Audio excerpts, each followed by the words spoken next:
What is going on, Governors? Chisgule here, and today we're going to be rocking Ark of Osiris.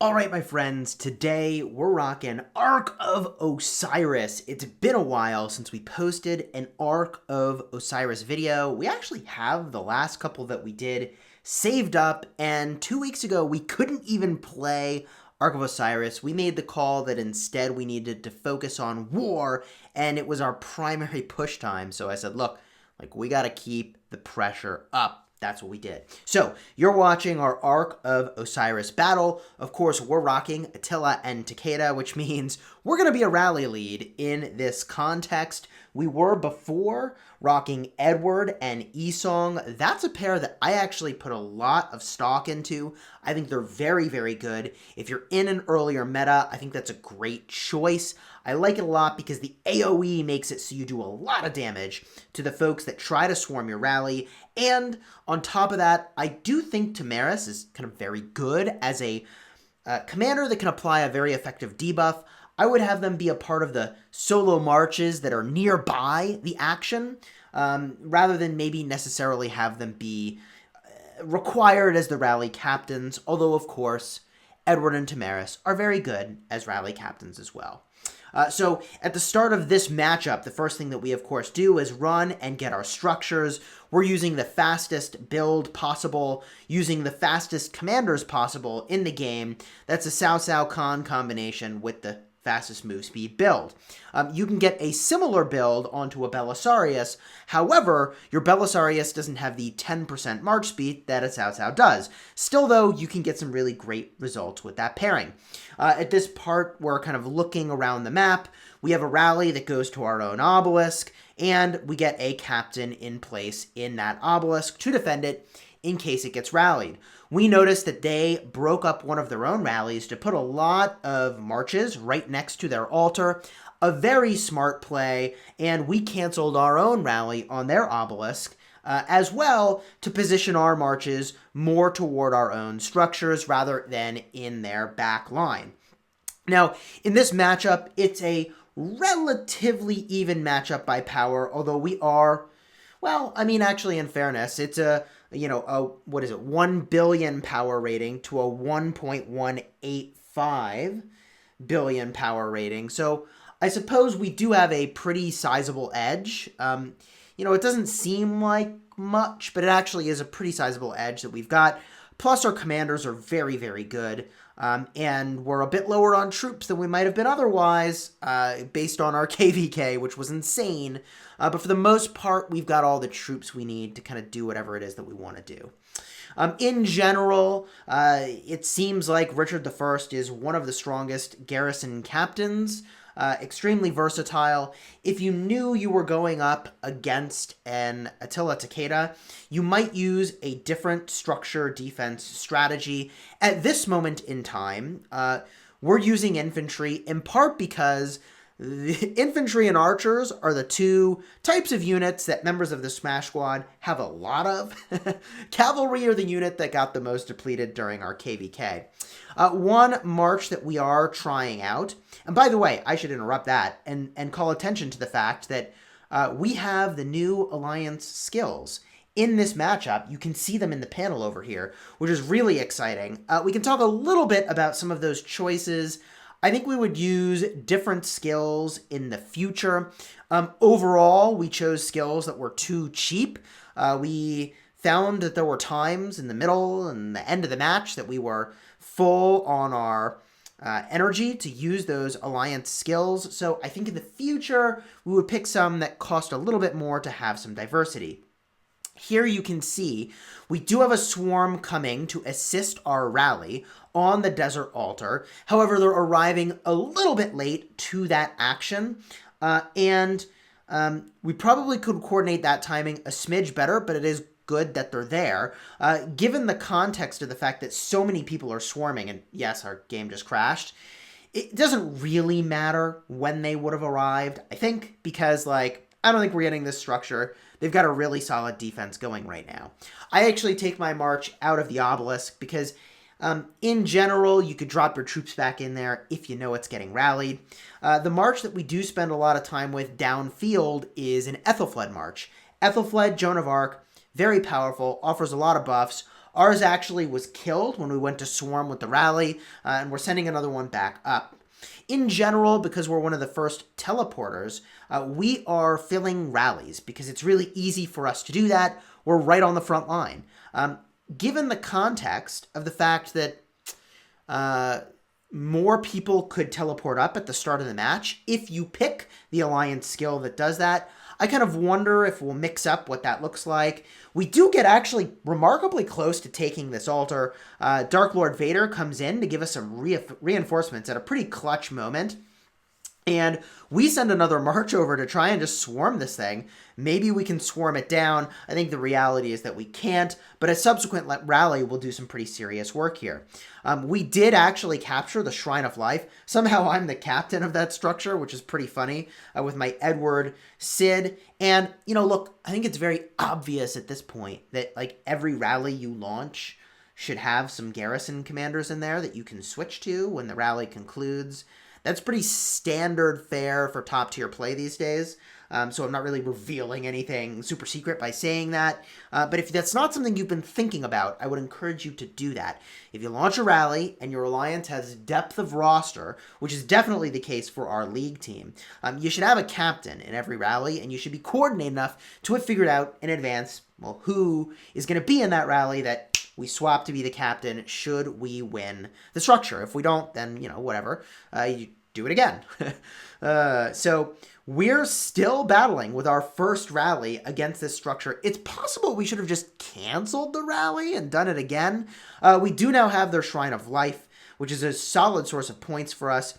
And we do now have a decent captain at play. I would say that in general, Constantine Primary with Richard I is very good, as is a Wu Zetian with Richard I in this game mode. That is because the support tree is generating boatloads of rage, and that means that you're spamming lots of heals on your Richard. Richard is also at the expertise level, reducing the all damage taken by 20%, which is very, very powerful. So you're reducing the damage you take, and you're doing a lot of healing, which stalls long enough for you to get reinforcements there. That's really the thing that seems to be a difference maker in Ark of Osiris.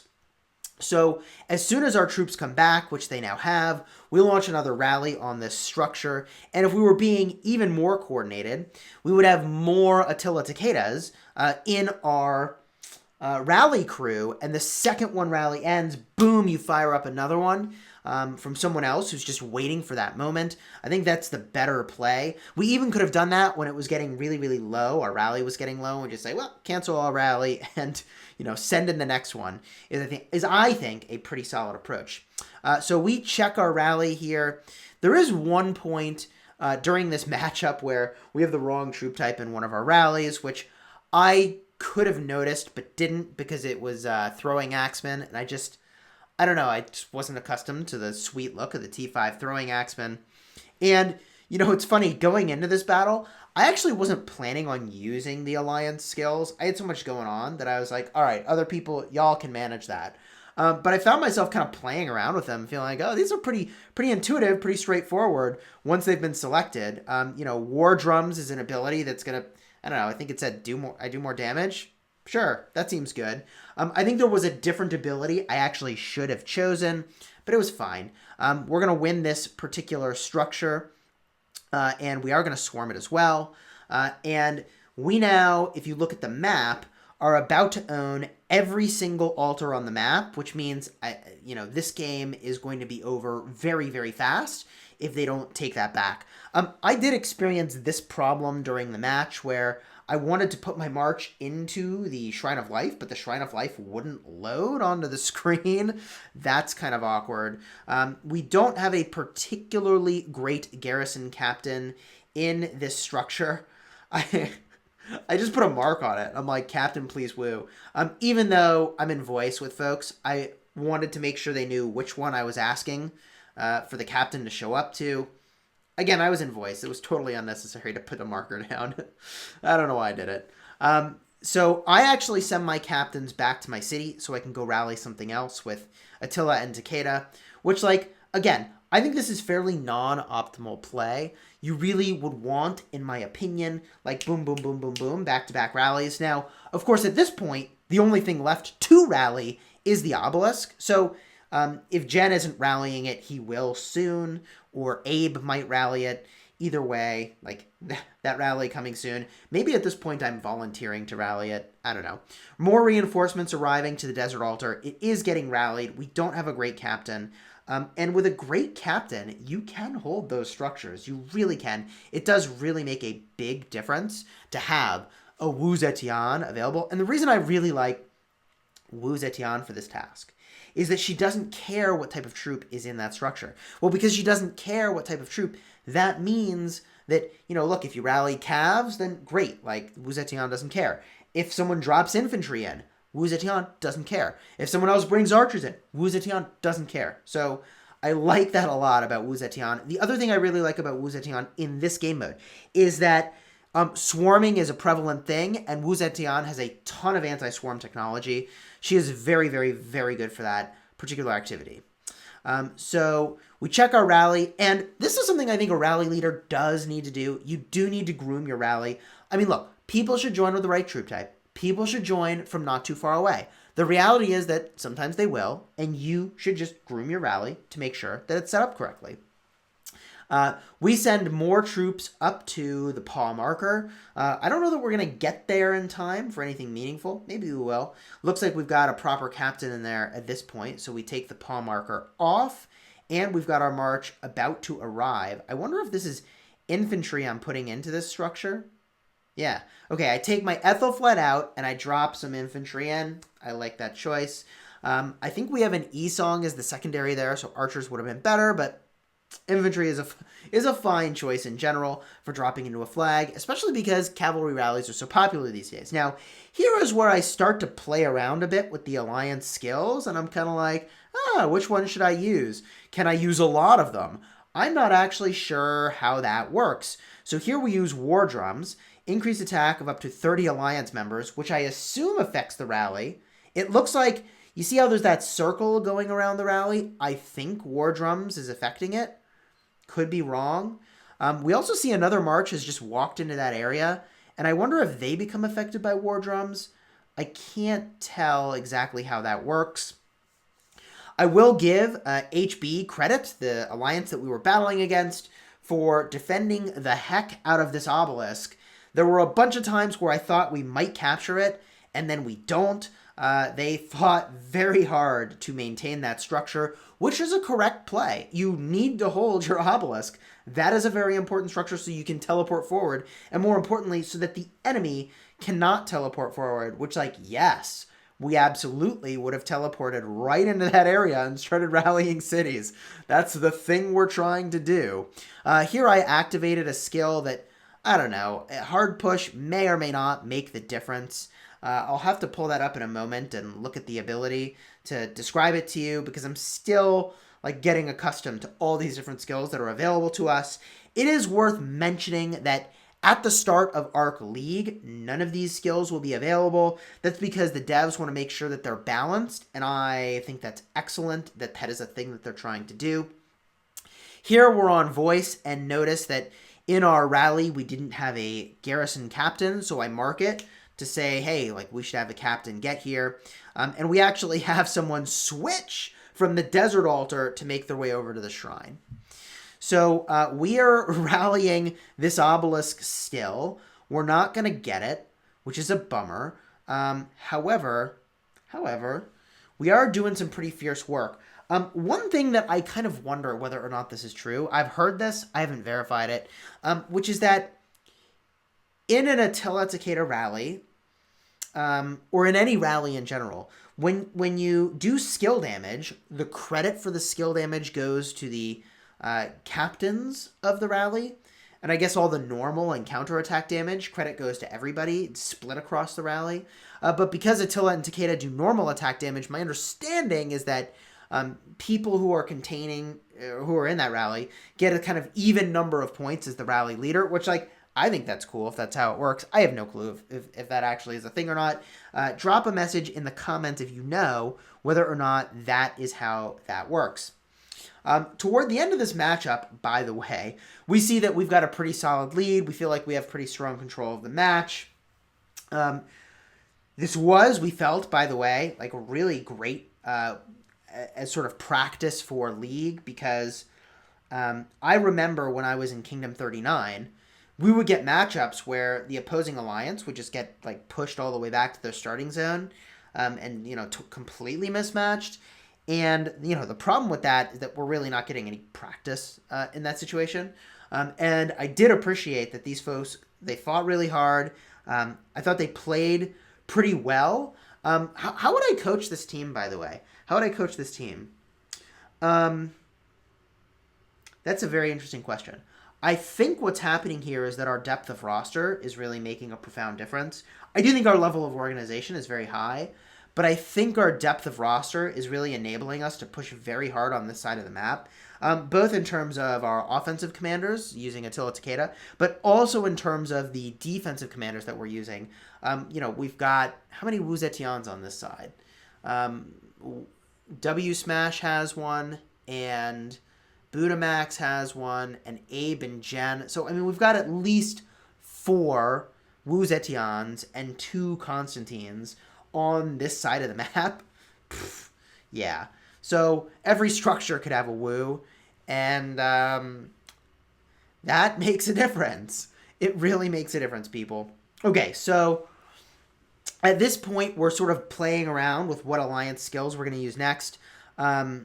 We ultimately do realize we've got some throwing axemen on our rally. We cancel it. Whatever, it's fine. It's fine. It's fine. Sometimes you send the wrong thing when you got your presets and you're in a hurry. It's totally fine. Here, it looks like we got into a structure, and bada boom, they cancel their rally. It kind of makes sense that they pulled that punch, because I don't think they were going to win. Should you just lead that rally to its conclusion, though?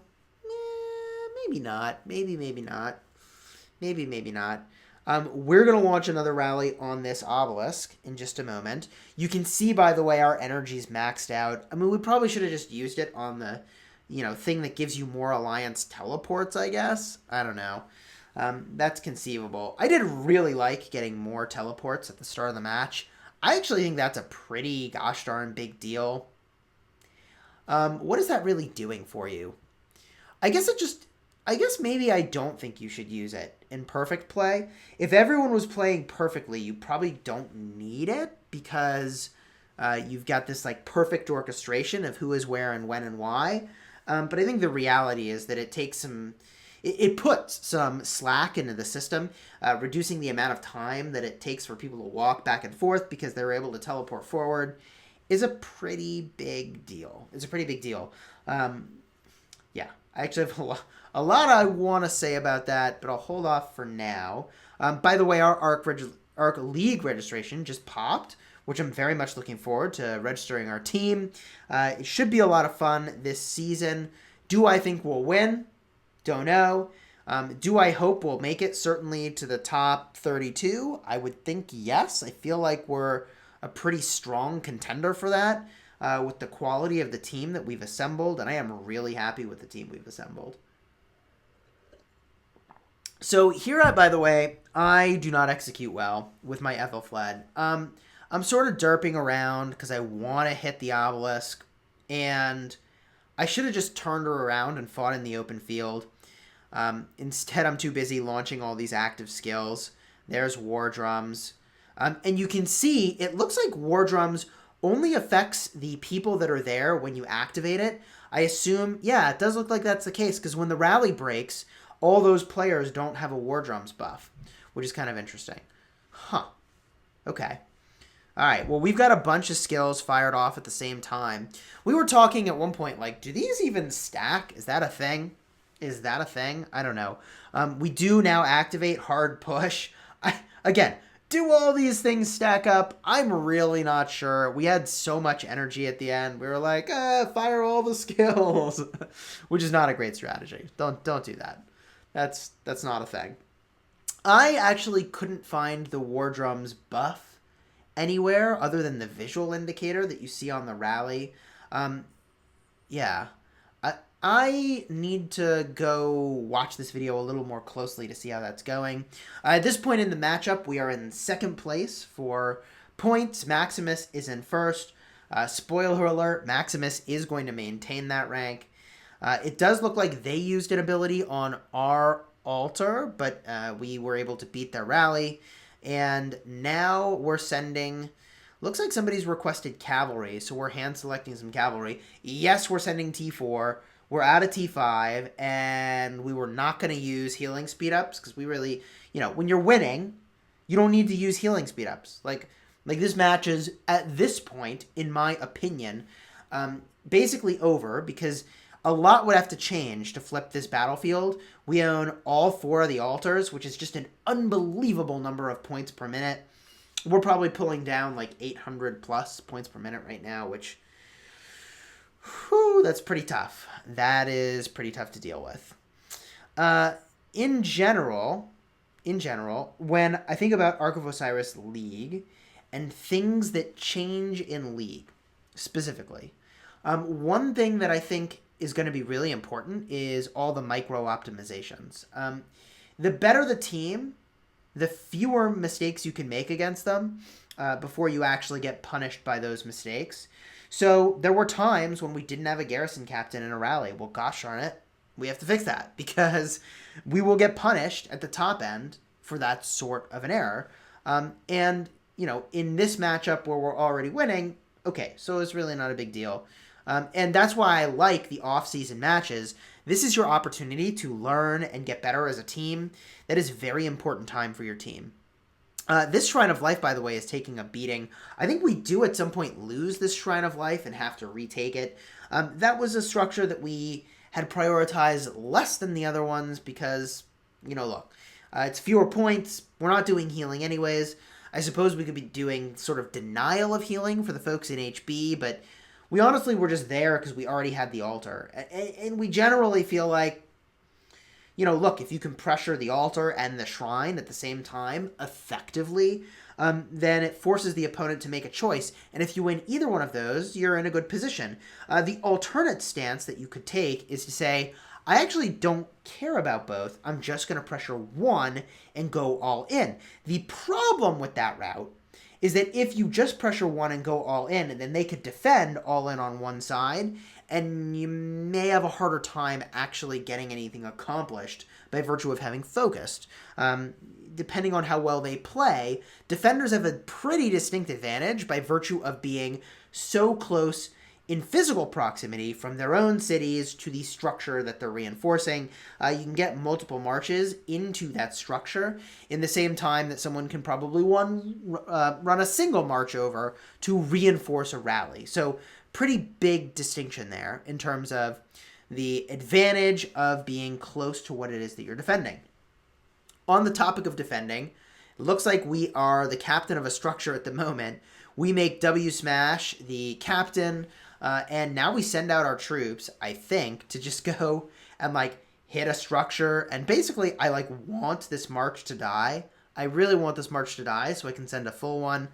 We did crash, and interesting fun fact, when we crashed, someone had reinforced my city, and I couldn't get back into the matchup, so I had to kick them out of my city before I could get back in. And that was Hulk Smash, who had happened to reinforce my city. Huge props to Hulk Smash. That dude has been giving out kingdom titles, all day, every day. With others, of course, but, it's been pretty amazing.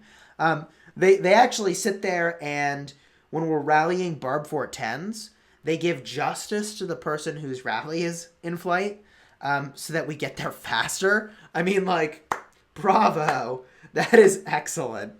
Look, 10% march speed makes a difference. You do get there a little faster. To have the person actually be that attentive to what's going on is just, the title givers. Y'all, they deserve some rewards. That is for certain. That is for certain.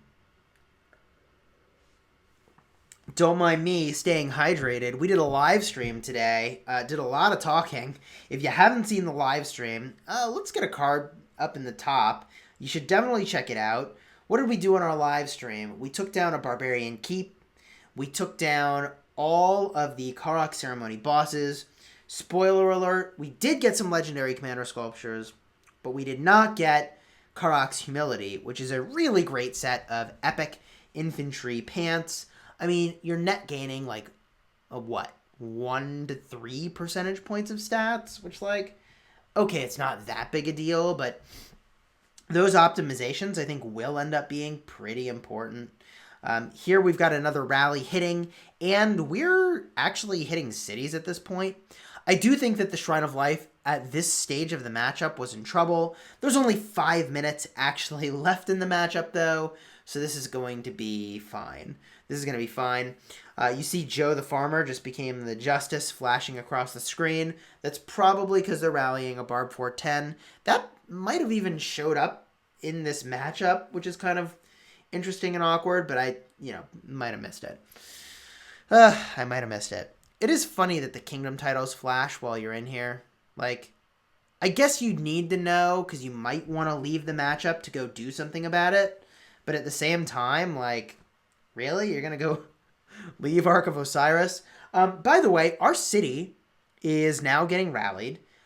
We noticed a rally was coming to Gen X's city, and that was just defeated. And there's a rally coming to my city, and I don't have 2 garrison captains right now, and my primary garrison captain was on the field and really far away.